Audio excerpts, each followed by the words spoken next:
यहदिहिल्लाहु फला मुज़िल्ल लहु व मन युज़्लिल्हु फला हादिय लहु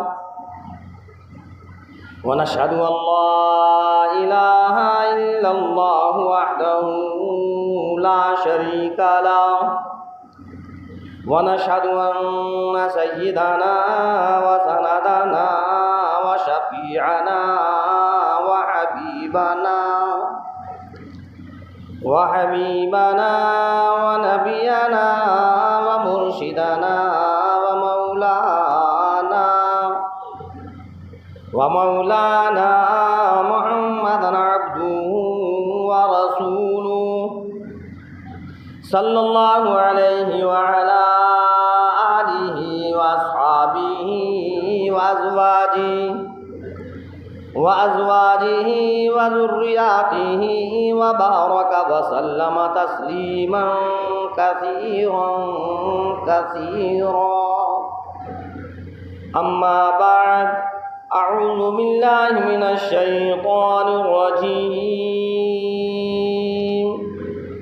बिस्मिल्लाहिर रहमानिर रहीम वम्ताज़ुल यौमा अय्युहल मुजरिमून अलम अअहद इलैकुम या बनी आदम अल्ला तअबुदुश शैतान इन्नहु लकुम अदुव्वुम मुबीन व अन इअ्बुदूनी हाज़ा सिरातुम मुस्तक़ीम सदक़ल्लाहुल अज़ीम।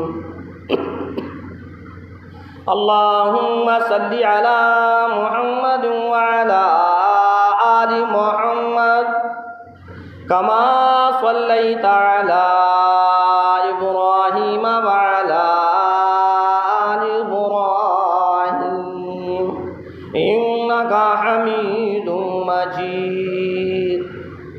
अल्लाहुम्मा बारिक अला मुहम्मद व अला आलि मुहम्मद कमा बारकता अला इब्राहीम व अला आलि इब्राहीम इन्नका हमीदुम मजीद। मोहतरम हज़रात, सामिईन इकराम, अज़ीज़ साथियों, पिछले कई हफ्तों से मौत के बारे में ज़िक्र चल रहा है।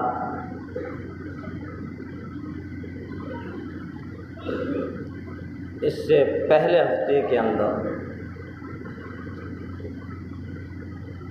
कब्र के सवाल और जवाब बतलाए जा रहे थे कि जब बंदा कब्र के अंदर पहुंचता है तो उससे सवालात होते हैं और उन सवालों का जवाब हर एक को देना है।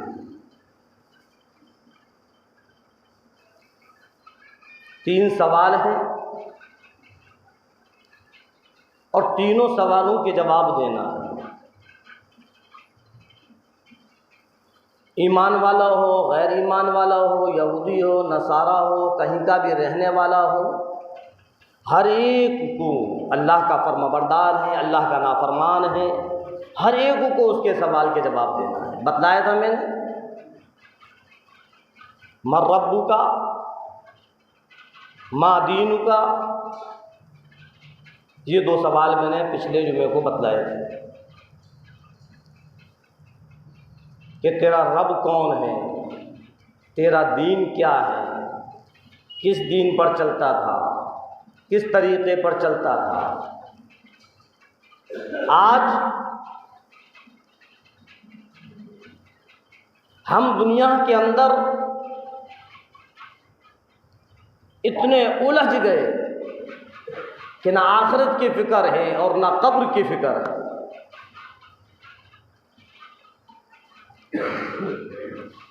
अपनी आंखों से हम और आप देख रहे हैं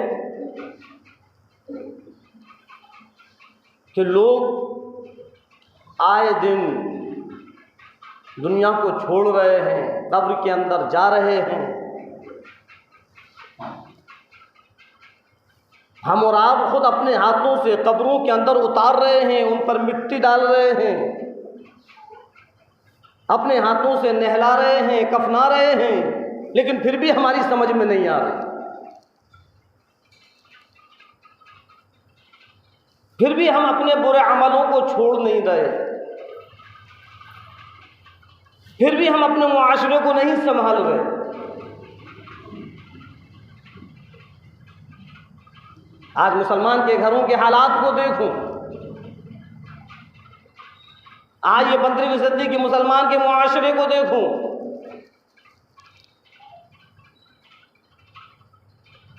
इसके अखलाक का क्या हाल हो गया, इसके किरदार का क्या हाल हो गया, सब कुछ बदल दिया।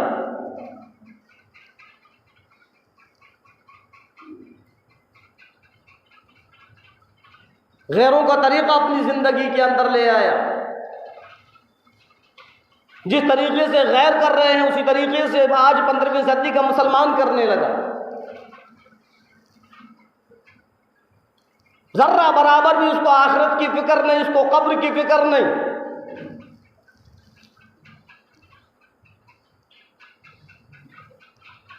जहन्नम की आग का डर इसके दिलो दिमाग पर नहीं आ रहा। रात और दिन हम अपने बाज़ और बयान सुन रहे हैं, उलमा कह रहे हैं, मुफ्तियान इज़ाम बतला रहे हैं, हम और आप सुन रहे हैं, लेकिन फिर भी सुनी अनसुनी कर रहे हैं, अमल पर नहीं आ रहे। कब आएंगे अमल पर? ऐ मुसलमानों, जागो, होश में आ जाओ। कब होश आएगा हमको? कब बेदार होंगे? कब आखिरत की फिक्र होगी? कब हम अपने अखलाकों को सही करेंगे? कब अपने मुआशरे को संभालेंगे? गैरों को देखकर गैरों जैसे मत बनो।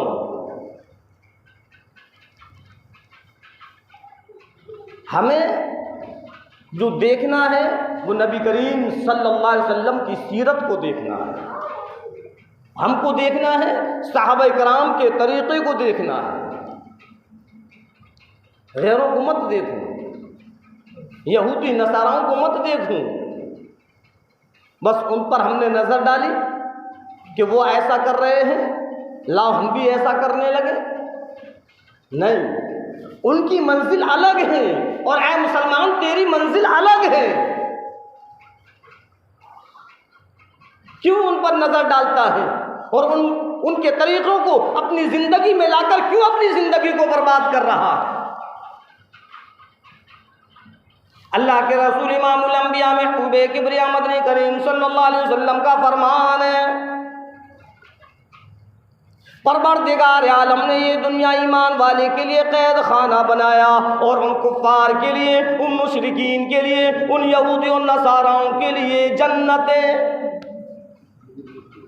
जो कुछ है उनके लिए ये दुनिया है, आखिरत में उनके लिए कुछ नहीं सिवाय जहन्नम के। अरे 15वीं सदी के मुसलमान, तेरे लिए तो ये कैद खाना है। असल जिंदगी तो तेरी आखिरत की जिंदगी है। फिर शाह फरमाया मदनी करीम सल्लल्लाहु अलैहि वसल्लम ने, जो मेरे नबी, तेरे नबी, सारी की सारी कायनात के नबी, अद्दुनिया सिजनुल मुमिन व जन्नतुल काफिर। आज तू गैरों की बिल्डिंगों को देखकर तमन्नाएं करता है, आज गैरों की फैक्ट्रियों को देखकर तेरे दिल के अंदर उमंगें पैदा होती हैं, आज गैरों के कारोबार को देखकर तेरे दिल के अंदर तमन्नाएं जाग उठती हैं कि मैं भी ऐसा हो जाऊं, मेरी भी ऐसी फैक्ट्रियां बन जाएं, मेरा भी ऐसा बिजनेस हो जाए, मेरे भी ऐसी बिल्डिंगें बन जाएं। पता नहीं तुझको? सरकार दो आलम सल्लल्लाहु अलैहि वसल्लम के फरमान पर गौर कर। अरे ये दुनिया तो उनके लिए जन्नत है तुझे अगर फिक्र करना है तो अपनी जन्नत की कर, अगर तुझको फिक्र करना है तो आखिरत की कर, अगर तुझको फिक्र करना है तो जन्नत के उस महलात की करो जो परवरदिगार आलम ने ईमान वाले बंदे के लिए बनाने का वादा किया। दुनिया की फिक्र ना कर, इस दुनिया के झमेले में मत पड़। दुनिया चंद दिन की है, हाँ चंद दिन की है ये दुनिया। आखिरत की फिक्र, अपने मुआशरे को बना, अपने अखलाक को बना। अल्लाह माफ़ करे, अल्लाह माफ़ करे। आज हमारे कैसे अखलाक हैं कि आज हमारे अखलाक की वजह से हमारे मुसलमान भाई हमसे दूर भाग रहा है। गैरों को तो छोड़ो, ऐसे अखलाक हमारे बन गए, ऐसे अखलाक बन गए कि आज भाई भाई का नहीं, पड़ोसी पड़ोसी का नहीं, सिर्फ हमारे अखलाक की वजह से हमने लोगों पर जुल्म सितम ढाना शुरू कर दिया, पड़ोसियों पर जुल्म सितम ढाना शुरू कर दिया, अपने रिश्तेदारों के साथ जुल्म सितम शुरू कर दिया, अखलाक बिगड़ गए। तभी तो ये हो रहा है, भाई भाई का नहीं है। आज अल्लाह रब्बुल इज़्ज़त ने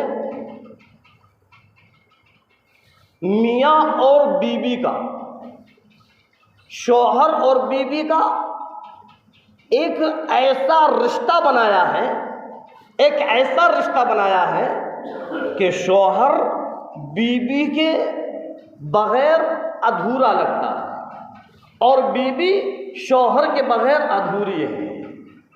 इसको उसकी ज़रूरत है, इसको उसकी ज़रूरत है। लेकिन आज अपनी बीवियों को, अपनी ज़ौजाओं को गुलाम बनाकर रख दिया है। हम उन पर ऐसा जुल्म सितम ढा रहे हैं, ऐसा जुल्म सितम कर रहे हैं, खुदा की कसम कल क़यामत के दिन हमारी इस चीज़ की भी पकड़ होगी। हमारी बीवी हमारा गिरेबान पकड़कर खड़ी हो जाएगी, परवरदिगार आलम ये तेरा वो बंदा है जो मेरे ऊपर जुल्म सितम ढाया करता था, मुझको परेशान किया करता था, खामखाही के लिए मुझको डांटा करता था, मैं बीमार पड़ी रहती थी, इसको फिक्र न थी, ये बाहर घूमने फिरने में लगा रहता था, मैं चारपाई पर बीमार पड़ी हूँ, कभी इसने मुझको दवा ला कर ना दी, कभी इसने मेरे ऊपर मोहब्बत की नजर से नजर नहीं डाली। बीवी को शौहर की जरूरत बुढ़ापे में ज्यादा पड़ती है, समझ में आई बात? और हम उस वक्त अपनी नजर फेर लेते हैं। नहीं, अखलाक बनाओ, अखलाक बनाओ। खुदा की कसम कहीं ऐसा ना हो कि इस हमारी बद अखलाकी की वजह से अल्लाह तबारक तआला हमको जहन्नम के अंदर पहुंचा दे। आज जो गैरों के तरीके हमारी जिंदगियों में आ गए हैं, जो हम मोबाइलों पर नाटक देख रहे हैं, मूवियाँ देख रहे हैं, बस वही हमारे दिमागों में बसी हुई हैं और वैसा ही हम करना चाहते हैं। ये सिर्फ और सिर्फ यहूदी नसाराओं की चाल है ईमान वालों के ईमान को ख़त्म करने। हम साहबाओं के अखलाक को देखें, हम बुजुर्गान दीन के अखलाक को देखें, उनके किरदार को देखें, अल्लाह के रसूल सरकार दो आलम सल्लल्लाहु अलैहि वसल्लम की सीरत मुबारक को देखें। हाँ, फिर देखूं कि जिंदगी गुजारने का कैसा मजा आएगा। सुधारो अपने मुआशरे को, अपने अखलाक को, अपने किरदार को, और ये गैरों का तरीक़ा अपनी ज़िंदगी से निकाल कर फेंको। आज हमारा हाल ये हो गया है कि अगर एक मुसलमान को खड़ा कर दिया जाए ऊपर से लेकर नीचे तक, अगर उसके ऊपर गौर किया जाए पता ही नहीं चलता कि ये मुसलमान है भी या नहीं। तेरा चेहरा मोहरा मुसलमान जैसा नहीं, तेरा लिबास मुसलमान जैसा नहीं, तेरे अखलाक मुसलमान जैसे नहीं, तेरा किरदार मुसलमान जैसा नहीं। सब बदल दिया, सब बदल दिया। सारे तरीके हमने बदल कर रख दिए। खुदा की कसम, रब्बे जुल जलाल की कसम, कल क़यामत के दिन तो दूर की चीज़ है, जब हम कब्रों के अंदर पहुंचेंगे, दूसरा सवाल जो हमसे होगा वो यही होगा, मा दीनो। बतलाया था मैंने पिछले जुमे को। दूसरा सवाल होगा, तेरा दीन क्या, तेरा तरीका क्या, तू जिंदगी कौन से तरीके पर गुजार कर आया। जो फरमा बरदार बंदा है, जो मुत्तकी परहेज़गार है, जो अल्लाह का फरमा बरदार है, जो नबी के तरीके पर जिंदगी गुजार कर गया, वो कह देगा दीन अल इस्लाम, मेरा दीन तो इस्लाम था, मैं इस्लाम के तरीके पर चलता था, मैं मज़हब इस्लाम के तरीके पर जिंदगी गुजार कर आया। आवाज़ आएगी सदक़ता, बिल्कुल सच कहा। लेकिन कहेंगे जब कि हम उस तरीके पर चल रहे हो। हमारी जिंदगी में तो ये यहूदियत का तरीका भरा हुआ है। हाँ, इस यहूदियत के तरीके ने मुसलमान की जिंदगी को बर्बाद कर रख दिया है। निकालो अपने घरों से इस यहूदियत के तरीके को, निकालो अपनी ज़िंदगी से इस यहूदियत के तरीक़े को, निकालो अपने मोहल्ले से इस यहूदियत के तरीक़े को। खुदा की कसम, कहीं ऐसा ना हो हम इसी यहूदियत के तरीक़े पर चलते रहें। कल क़यामत के दिन परवरदिगार आलम के सामने जब हाज़िरी हो, अल्लाह तबारक तआला कहीं हमको यहूदियों की लाइन में खड़ा ना कर दे। ये मैं नहीं कहता, इमामुल अंबिया सरवर कौनैन सल्लल्लाहु अलैहि वसल्लम का फरमान है, जिसका तरीका अपनाओगे कल हश्र तुम्हारा उसी के साथ होगा। अगर यहूदियत का तरीका अपनाएंगे तो यहूदियों के साथ हश्र होगा, अगर नसाराओं का तरीका अपनाएंगे तो नसाराओं के साथ होगा, अगर मुशरिकीन का तरीका अपनाएंगे तो हमारा हश्र मुशरिकीन के साथ होगा, अगर वलियों का तरीका अपनाएंगे तो हमारा हश्र वलियों के साथ होगा, अगर कुतुब अब्दाल का तरीका अपनाएंगे तो हमारा हश्र कुतुब अब्दालों के साथ होगा, अगर साहबाओं का तरीका अपनाएंगे तो हमारा हश्र साहबाओं के साथ होगा, और अगर नबियों का तरीका अपनाएंगे तो हमारा हश्र नबियों के साथ होगा। जिसका तरीका जिंदगी में, तेरा हश्र उसी के साथ होगा। अल्लाह के रसूल सरकार दो आलम सल्लल्लाहु अलैहि वसल्लम फरमा रहे हैं, ऐ मुसलमान, फैसला तेरे हाथ में है, तू जिसका चाहे तरीका अपना, कल क़यामत के दिन उसी के साथ खड़ा होगा।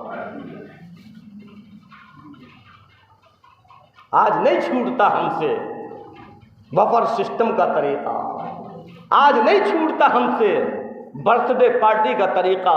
मत छोड़, तू दुनिया में अपने आप को मुसलमान कहता फिर, सारी की सारी दुनिया तुझको मुसलमान समझे, मुसलमान कहे, लेकिन कल क़यामत के दिन जब अल्लाह के सामने खड़ा होगा, तू मुसलमान की लाइन में नहीं होगा, यहूदियों की लाइन में होगा, क्योंकि तूने यहूदियों का तरीके पर अपनी ज़िंदगी को गुजारा था। यहूदियत के तरीके पर तू अपनी ज़िंदगी गुजार कर आया।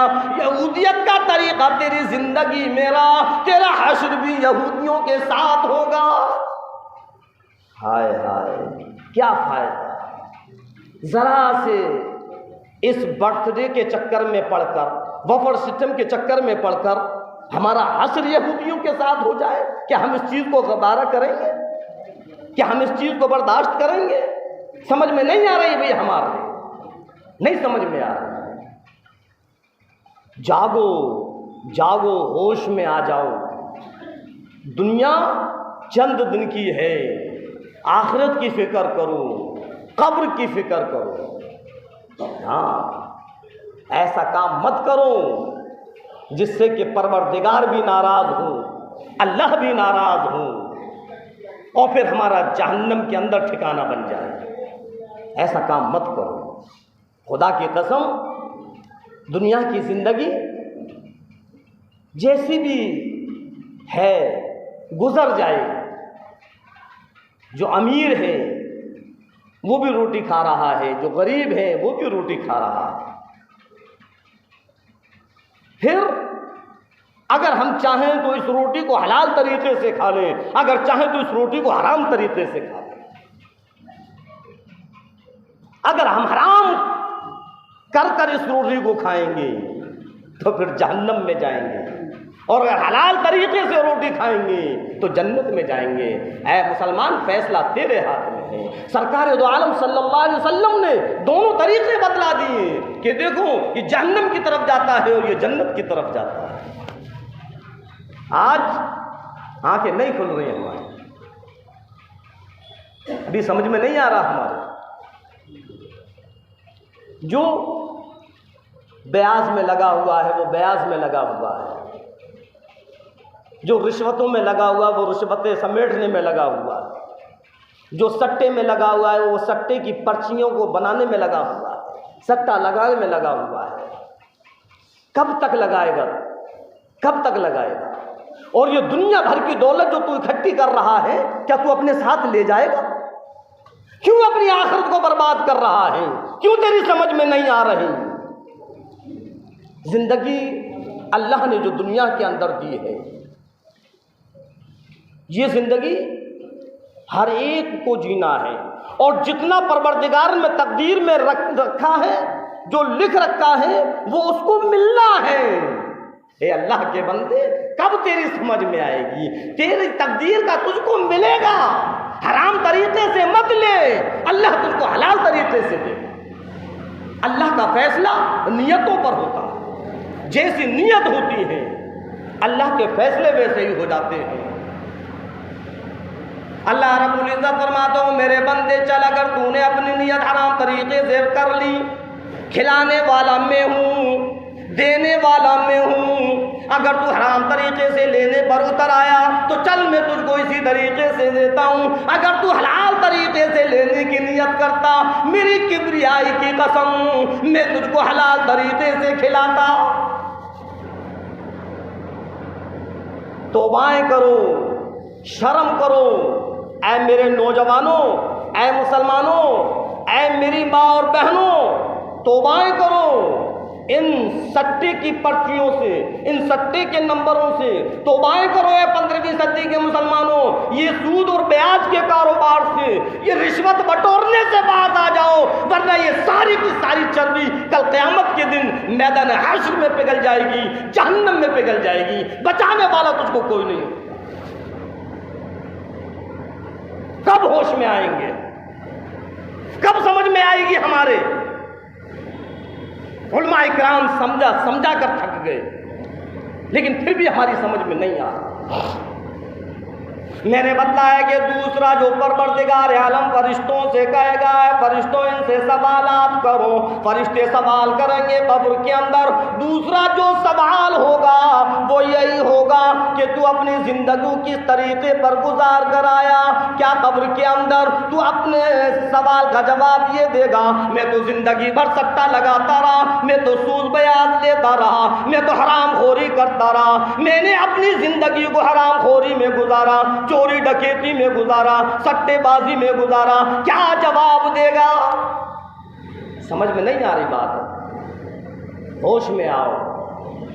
सरकारे दो आलम सल्लल्लाहु अलैहि वसल्लम के तरीक़े के मुताबिक ज़िंदगी गुजारो, साहबाओं के तरीक़े के मुताबिक ज़िंदगी गुजारो, जिससे कि हम कल कब्र के अंदर जब हमसे सवाल हो, माँ दीनो, तेरा दीन क्या, कौन से तरीके पर तू जिंदगी गुजार कर आया, तो हम कह दें दीन अल इस्लाम, कि मेरा दीन तो इस्लाम था, मैं मजहब इस्लाम पर, मजहब इस्लाम के तरीके पर जिंदगी गुजार कर आया।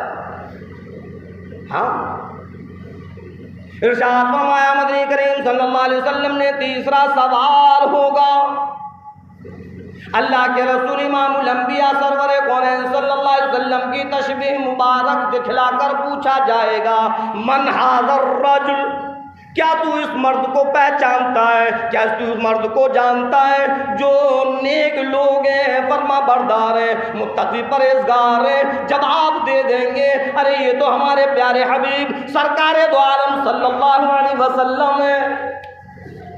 आवाज़ आएगी, सदक़ता, बिल्कुल सच कहा, बिल्कुल सच कहा। और फिर उसके लिए जन्नत की खिड़कियां खोल दी जाएंगी। तीनों सवालों के जवाब ठीक ठीक दिए जन्नत की खिड़कियां खोल दी जाएंगी और हुक्म हो जाएगा, सो जा जैसे कि नई नवेली दुल्हन सोती है, अब क़यामत तक तुझको कोई उठाने वाला नहीं, और वो सो जाए।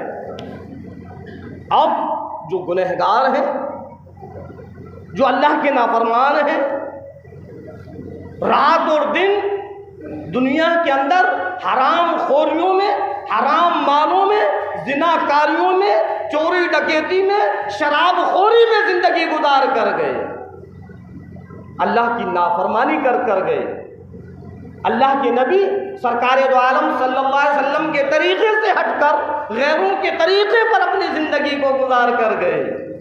जब वो कब्र के अंदर पहुँचेंगे तो सबसे पहले तो कब्र कहेगी कि आना तेरा नाम मुबारक हो। बताया था मैंने, कब्र कहेगी कि आना तेरा नाम मुबारक हो। दुनिया में जितने भी लोग मुझ पर चलते थे, सबसे बुरा तो मुझको लगता था। जब तू मेरे ऊपर गुनाह किया करता था, अल्लाह की नाफरमानियाँ किया करता था, जब तू शराब खोरी में लगा होता था, हराम खोरी किया करता था, जिनाकारी के अंदर मुब्तला होता था, जब तू लोगों पर जुल्म सितम ढाया करता था, मैं अल्लाह से तमन्नाएं करती थी, मैं आरज़ुएं करती थी, मैं मिन्नतें करती थी, मैं अल्लाह से फरियादें करती थी, ऐ परवरदिगार आलम वो वक्त कब आएगा ये मेरे हवाले हो। और फिर कब्र कहती है कि आ गया वो वक्त, अल्लाह ने तुझको मेरे हवाले कर दिया, अब देख मैं किस तरीके से पेश आती हूँ। इतना कहने के बाद कब्र इतनी तंग होती है, इतनी तंग होती है कि एक पसली दूसरी पसली के अंदर फंस जाती है। सरकार दो आलम सल्लल्लाहु अलैहि वसल्लम ने अपने दोनों हाथों के अंगुष्ठ मुबारक को एक दूसरे में फंसाकर सहाबाओं को दिखलाया कि देखो ऐसे एक पसली दूसरी पसली में फंस जाती है। कहाँ सो रहे हैं हम और आप, किस वहमो गुमान में हैं हम और आप। ये दुनिया किसी की नहीं हुई, ये माल दौलत किसी का नहीं। हम हराम कर रात और दिन मेहनत कर जो माल हम इकट्ठा कर रहे हैं, खुदा की कसम आंख बंद होते हमारा और इस माल का साथ छूट जाएगा, और किसी को पता नहीं कि कब साथ छूट जाए। तो क्यों हम हराम में लगे, क्यों हम अल्लाह की नाफरमानी में लगे, क्यों हम गैरों के तरीके पर चले। तो बतलाया कि जब वो अल्लाह का नाफरमान बंदा कब्र के अंदर उतरेगा, कब्र उस पर तंग हो जाए। और फिर यही तीनों सवाल जो एक फर्मा बरदार से हुए, नेक मुत्तकी परहेजगार से हुए, यही तीनों सवाल उस नाफरमान से किए जाएंगे। पहला सवाल होगा मर रब्बु, ए अल्लाह के बंदे बतला तू किसकी इबादत करता था, कौन था तेरा रब। जवाब देगा ला अदरी, मैं नहीं जानता, मैं नहीं जानता। जो अल्लाह का नाफरमान है वो कहेगा ला अदरी, मैं नहीं जानता, मैं नहीं जानता। आवाज आएगी कज़िबता, झूठ बोलता है ये सब जानता था कि सिर्फ और सिर्फ परवरदिगार आलम ही रब है, लेकिन फिर भी ये गैरों की परस्तिश में लगा रहा, गैरों से मांगने में लगा रहा, गैरों की पूजा पाठ में लगा रहा, अल्लाह को छोड़कर गैरों को अपना माबूद समझने में लगा रहा। कज़िबता, झूठ बोलता है। दूसरा सवाल मा दीनु, सवाल वही होंगे मा दीनु, तेरा दीन क्या, तेरा मजहब क्या, कौन से तरीके पर जिंदगी गुजार कर आया। अल्लाह का वो नाफरमान जवाब देगा ला अदरी, ला अदरी, ला अदरी, मैं नहीं जानता, मैं नहीं जानता, मैं नहीं जानता। आवाज आएगी कज़िबता, झूठ बोलता है। ये सब जानता था कि इमामुल अंबिया सरकारे दो आलम सल्लल्लाहु अलैहि वसल्लम का तरीक़ा बरहक है, सच्चा तरीक़ा सरकार का तरीक़ा है। उसके बावजूद ये गैरों के तरीक़े में लगा रहा, यहूदी नसाराओं के तरीक़े पर लगा रहा, मुशरिकीन के तरीक़े पर लगा रहा, अपनी ज़िंदगी को गैरों के तरीक़े पर गुजारता रहा, कज़िबता झूठ बोलता है, इसको सब पता था। तीसरा सवाल होगा, मन हाज़र रजुल, क्या इस मर्द को पहचानता है? इसके बारे में भी वो यही कहेगा, ला अदरी ला अदरी ला अदरी, मैं नहीं जानता, मैं नहीं जानता, मैं नहीं जानता। फिर आवाज़ आएगी, कज़िबता, झूठ बोल रहा है। ये सब जानता था कि इमामुल अंबिया सरकार दो आलम सल्लल्लाहु अलैहि वसल्लम है, ये जानता था कि सैयदुल पैगंबर है, इसको सब पता था। उसके बावजूद सरकार की नाफरमानियों में लगा रहा। ये जानता था कि सरकार का तरीक़ा बरहक है, फिर भी अल्लाह के रसूल इमामुल अंबिया सरवर कौनैन सल्लल्लाहु अलैहि वसल्लम की नाफरमानियों पर ज़िंदगी गुजारता रहा। आज कहता है ला अदरी, मैं नहीं जानता, कज़िबता, झूठ बोल रहा है।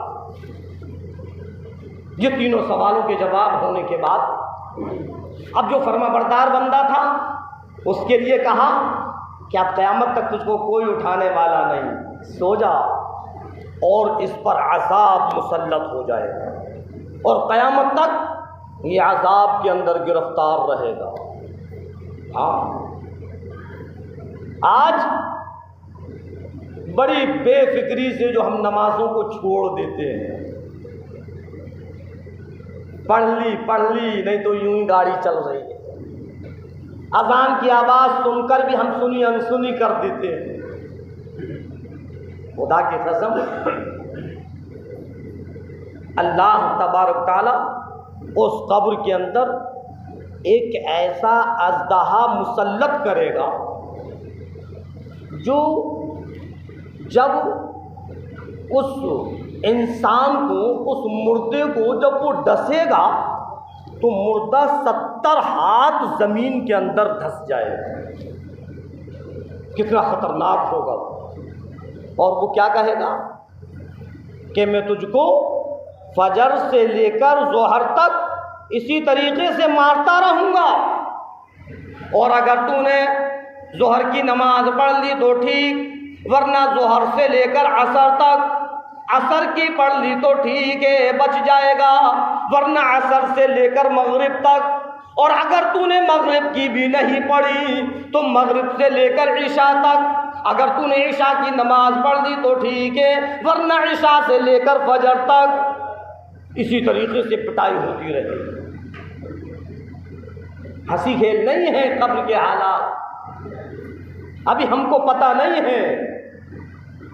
हाँ, जब सामने आएगी हकीकत पता चल जाएगी। आज ज़रा सा मच्छर अगर हमको काटता है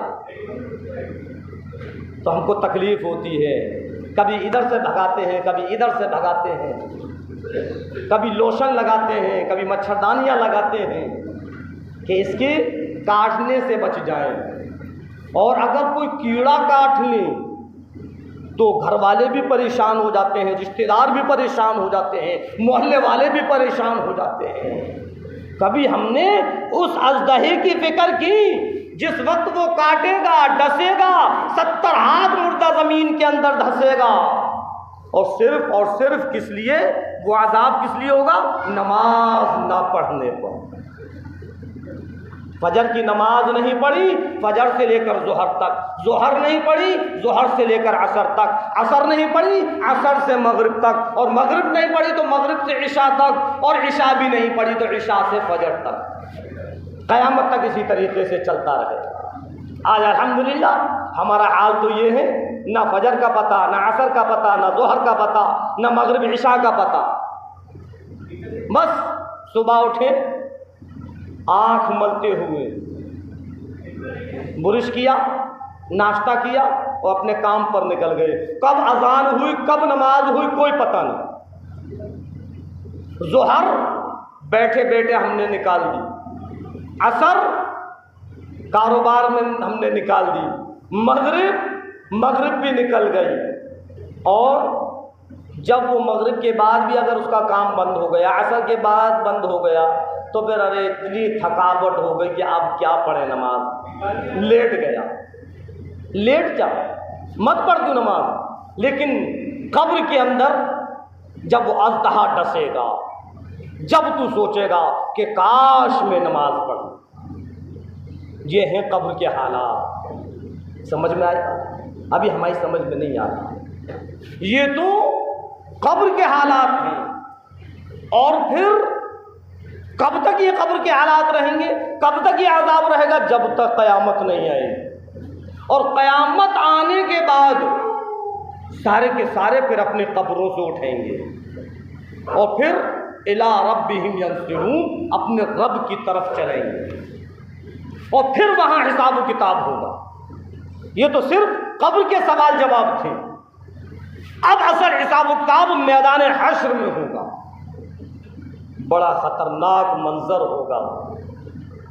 हर एक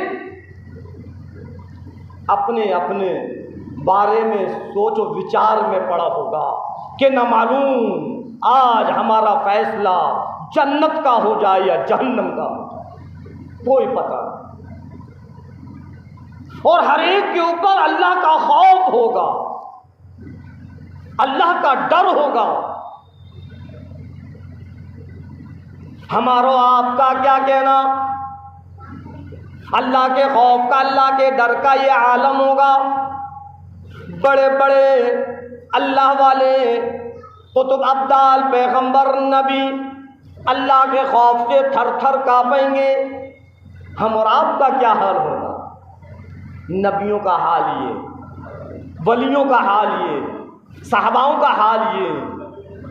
वो सहाबा जिनके बारे में परवरदिगार आलम ने दुनिया के अंदर खुशखबरी दे दी, ऐ सहाबाओं मैं तुमसे राजी हो गया, तुम मुझसे राजी हो गए। लेकिन क़यामत के दिन उन सहाबाओं का हाल ये होगा कि वो भी अल्लाह के खौफ से थर थर काँप रहे होंगे।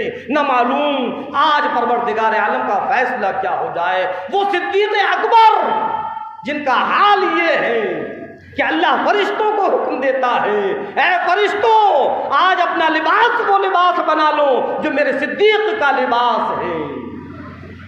लेकिन कल क़यामत के दिन उन सिद्दीक़ का हाल ये होगा कि वो थर थर काँप रहे होंगे।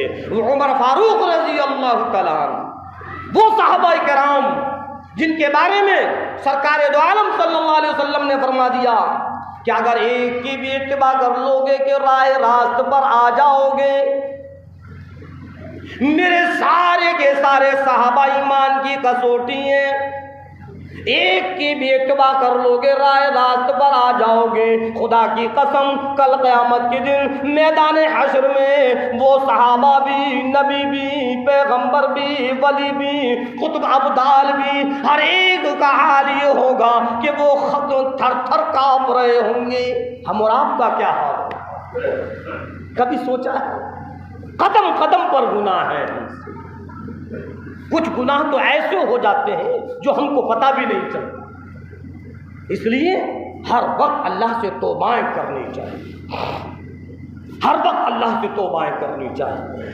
हाँ, बतलाऊंगा कि नाफरमानों का क्या हाल हो।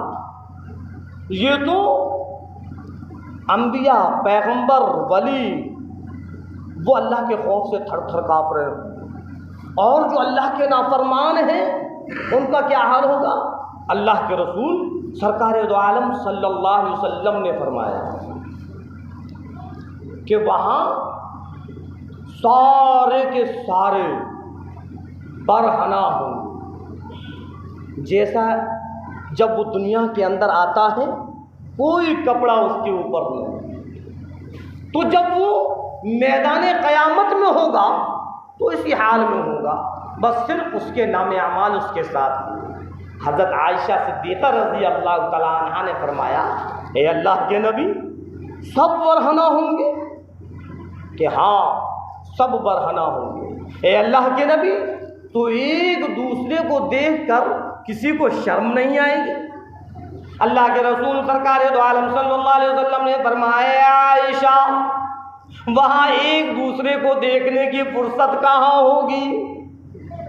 सब अपने अपने गुनाहों के पसीने के अंदर मौजूद होंगे। जिसके जैसे गुनाह वैसा ही उसका पसीना। कुछ लोग ऐसे होंगे जिनके टखनों तक गुनाहों का पसीना होगा, कुछ लोग ऐसे होंगे जिनका पिड़लियों तक पसीना होगा। फरमाया मदनी करीम सल्लल्लाहु अलैहि वसल्लम ने, कुछ लोग ऐसे होंगे जिसका घुटनों घुटनों पसीना होगा। और इरशाद फरमाया मदनी करीम सल्लल्लाहु अलैहि वसल्लम ने, कुछ लोग ऐसे भी होंगे जिनके कमर कमर तक पसीना होगा। फरमाया मदनी करीम सल्लल्लाहु अलैहि वसल्लम ने, कुछ लोग ऐसे भी होंगे जिनका गर्दन तक पसीना होगा। फरमाया मदनी करीम सल्लल्लाहु अलैहि वसल्लम ने, और कुछ लोग ऐसे होंगे जो पूरे के पूरे अपने गुनाहों के पसीने में डूबे हुए होंगे। जिसके जैसे गुनाह उसका उतना ही पसीना। सब अपने अपने पसीने में डूबे हुए होंगे। ए आयशा, वहाँ एक दूसरे को देखने की फुर्सत कहाँ हो? हाँ, ये मैदान हश्र का हाल है, जहाँ नफ्सी नफ्सी का आलम हर एक खड़ा होगा कि कहीं आज परवरदिगार आलम का फैसला जहन्नम का ना हो जाए। सब इसी सोच विचार में हो। अल्लाह रब्बुल इज्जत सबसे पहले नामे आमालों को हाथों में थमाएगा। अभी लोग सोच विचार में पड़े हुए हैं कि जन्नत का फैसला या जहन्नम का फैसला। परवरदिगार आलम की तरफ से हुक्म हो जाएगा। परवरदिगार आलम लोगों के हाथों में नामे आमाल देगा, बस फैसला हो जाएगा कि जन्नती कौन है, जहन्नमी कौन है। अभी नामे आमाल देखे नहीं, अभी पता चला नहीं, अभी हिसाब किताब हुआ नहीं। सिर्फ नामे आमाल हाथ में आने से ही पता चल जाएगा कि जन्नती कौन और जहन्नमी कौन। जिसके सीधे हाथ में नामे आमाल आ गए खुश हो जाएगा, लोगों को दिखलाता फिरेगा और कहेगा, आओ किताबिया, ऐ लोगों देखो मेरे नामे आमाल को। आज परवरदिगार आलम ने मेरे नामे आमाल सीधे हाथ में दे दिए, देखो मेरे नामे आमाल को। खुश हो जाएगा, गोया कि उसको जन्नत का टिकट मिल गया। और जिसके नामे आमाल सीधे हाथ की बजाय उल्टे हाथ में आए, समझ जाएगा कि ये तो जहन्नम का टिकट मिल गया। और ऐसा नहीं है कि किसी के सीधे हाथ में पकड़ाएं, किसी के उल्टे हाथ में पकड़ाएं। लिखा हुआ है नामे आमालों को उछाला जाएगा, किसी के सीधे हाथ में आएंगे तो किसी के उल्टे हाथ में आएंगे। जो नेक हैं उसके सीधे हाथ में आ जाएंगे, और जो बुरा है, गलत है, गुनहगार है, नाफरमान है, मुशरिक है, यहूदी है, नसारा है, उसके उल्टे हाथ में आएंगे। और ऐसे ही उल्टे हाथ में नहीं आएंगे। फरमाया परवरदिगार आलम ने सीना फाड़ कर उसमें से हाथ निकाला जाएगा, फिर उसके हाथ में वो नामे आमाल आएंगे। हाँ, कितनी तकलीफ होगी सब हम जानते हैं, और आए दिन हम और आप सुनते रहते हैं। बस सिर्फ अमल की कमी। मेरे मोहतरम बुजुर्गों, दोस्तों, अजीज साथियों, बयान से काम नहीं चलेगा कि मौलाना ने बहुत अच्छा बयान किया, माशाल्लाह बहुत अच्छा बोलते हैं, मौलाना हाशिम का बयान बहुत बेहतर है। लेकिन जो बयान हो रहा है हमने उस पर अमल क्या किया? असल चीज़ अमल है। हाँ, अगर अमल नहीं तो सुनने का कोई फायदा नहीं। सिर्फ और सिर्फ अगर कोई बयान सुनने के लिए आता है तो उसके लिए ये गलत है कि बयान सुनने ना आए, बल्कि ये इरादा लेकर आए कि बयान के अंदर जो बातें बतलाई जाएंगी इंशाअल्लाह उस पर अमल करेंगे। कहो इंशाअल्लाह अमल करेंगे तो हमारी दुनिया भी बनेगी और आखिरत भी बनेगी। और अमल नहीं, हमने इधर से सुना और इधर से निकाल दिया तो कोई फायदा नहीं। अल्लाह